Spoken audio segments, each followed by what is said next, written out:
आप सभी के हृदय में बैठे प्रेम को नमस्कार।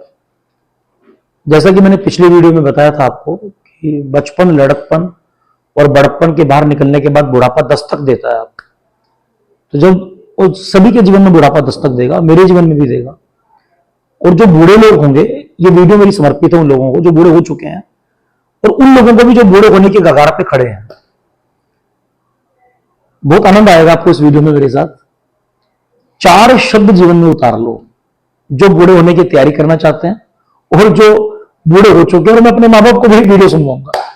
4 शब्द जीवन में उतार लो। सबसे पहला शब्द है साहित्य। साहित्य कौन सा? पढ़ने की आदत डालें। उपनिषद पढ़ने की आदत डालिए आप। इतने उपनिषद, 18 पुराण, 18 उपनिषद पढ़ने की आदत डालिए। उपनिषद आपके अंदर चेतना को जागृत करेंगे। उपनिषद आपको ये सिखाएंगे कि चेतना को धर्म के रास्ते पर चलाकर अनंतता तक कैसे पहुंचाना है। अर्थात कि जीवन में संसार की बात किए बिना केवल ऐसा कौन सा ज्ञान है जिसको हम समझ लें और समझने के बाद आनंदित हो जाएं। करना कुछ नहीं है, उसमें कुछ नहीं करना, केवल समझ जाएं, जान लें और आनंदित हो जाएं। और जब आप आनंदित रहना सीख जाएंगे कुछ किए बिना, तो सबको आनंद देने की लालसा जाग जाएगी। लोग बैठेंगे आपके पास आके।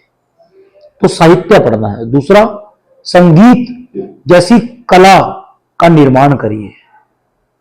हर दिल जो प्यार करेगा वो गाना गाएगा। ये कभी मत कहिए अपने आप से मैं गाना नहीं जानता। ये कभी मत कहिए अपने आप से कि मैं नाचना नहीं जानता। हर आदमी के पास भगवान ने ये कला दी है, जैसी भी दी है। हम कोई कंपटीशन नहीं लड़ने वाले, हमें कोई प्राइज नहीं मिलने वाला।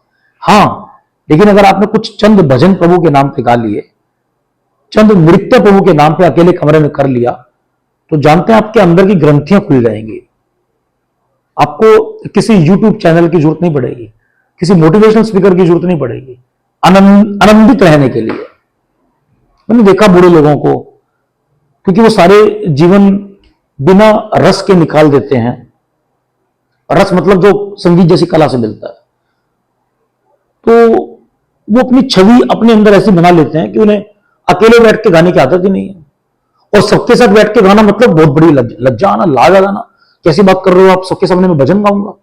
और बहुत सारे लोग भजन गाते हैं, संत लोग भजन गाते हैं, दुनिया के सामने गाते हैं। जितने संत लोग गुरुजन कथा करते हैं, सबके सामने भजन गाते हैं। और उनका चेहरा तो देखिए, उनका वैराग्य तो देखिए, कितना माधुर्य उनकी जुबान पे, उनके अवस्था में। और वृद्धावस्था तो दूर दूर तक उनके चेहरे पर नजर नहीं आती है। तो मैं आपसे कहना चाह रहा हूं कि संगीत जैसी भी कोई कला अभी से अपने जीवन में उतार ले। और जो बूढ़े लोग हो चुके हैं और होने वाले हैं, वो अगर आज तक कभी गाना नहीं गाया तो गाना शुरू कर दें। फिल्मी गाने नहीं, उस प्रभु के नाम के गाने। नाम, रूप, लीला और धाम। प्रभु जहां रहते हैं उस धाम के बारे में, अयोध्या हो या वृंदावन हो। प्रभु कैसे, उनके रूप के बारे में। प्रभु के दया करुणा जैसे गुण है उनके बारे में कुछ गाना शुरू करिए। कुछ बजाना, नृत्य, तबला, कैशियो, डपली, ढोलकी। मैं तो करता हूं, सब करता हूं। केवल इसलिए नहीं कि मैं आपको बोलने के लिए। मैं एक वैद हूं और वैद का बुढ़ापा भी एक अनुसरण करने योग्य बने, उसकी तैयारी मैंने आज से शुरू कर दी है। आज से मतलब पहले से शुरू कर दी है। तो पहले मैंने आपको शब्द बोला साहित्य है। दूसरा मैंने शब्द बोला आपको संगीत। तीसरा मैं आपको एक शब्द दे रहा हूं जो सबने दिया, ये मेरे अकेले के शब्द नहीं है। गुरु लोग, संत लोग, ग्रंथ लोग, ये सब देते आए हैं। तीसरा शब्द है सदगुरु। सदगुरु मतलब जो आपसे कुछ ले ना, केवल दे। और क्या दे? ऐसी चीज दे जिससे आपका जन्म जयंती बन जाए। जो कुछ देखा यही की काया, धूल सरी की होती है। जो कुछ जाना यही की जवानी, पछताती है रोती है। कुछ ज्ञान यह अटपटा है, कुछ अशुद्ध यह लेखा है। वो कहते कुछ और जिन्होंने स्वयं सनम को देखा है। जो उस चेतना को जान चुका है वो आपको दिखा देगा। जो उस चेतना के रास्ते पे चलकर पहुंच चुका है वो आपको पहुंचा देगा। इसी को सदगुरु कहते हैं। ऐसा कोई सदगुरु आपके जीवन में बुढ़ापा आने से पहले पहले उतर जाए। और सदगुरु ढूंढना नहीं पड़ता। आप शिष्यत्व की पृष्ठभूमि तैयार करो, अपनी ग्राह्यता को बढ़ाओ, लेने की स्वीकार्य भाव को बढ़ाओ, अहंकार को खत्म करके सदगुरु अपने आप आपको पकड़ लेगा। अक्सर लोगों के दिमाग में रहता है गुरु कौन सा होना चाहिए, गुरु कहां मिलेगा। गुरु आपको खुद आप तक लेने आएगा, आपको पकड़ने आएगा।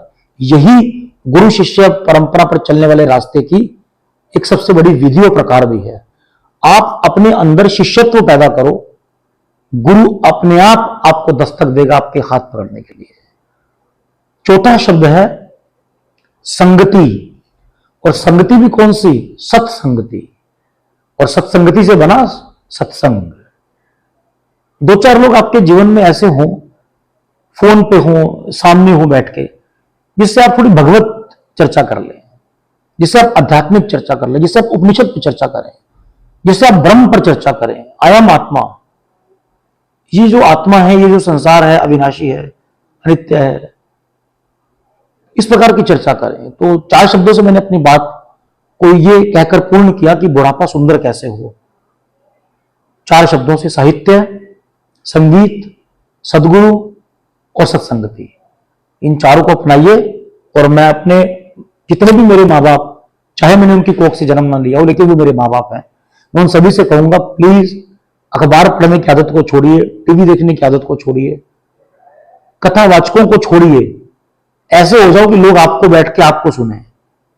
सुनने आए या ना आए इससे मतलब नहीं है, लेकिन ऐसे हो जाओ कि कथा पढ़ पढ़ के आनंद आना शुरू हो जाए, फिर सुनने की कला बाद में सोचना।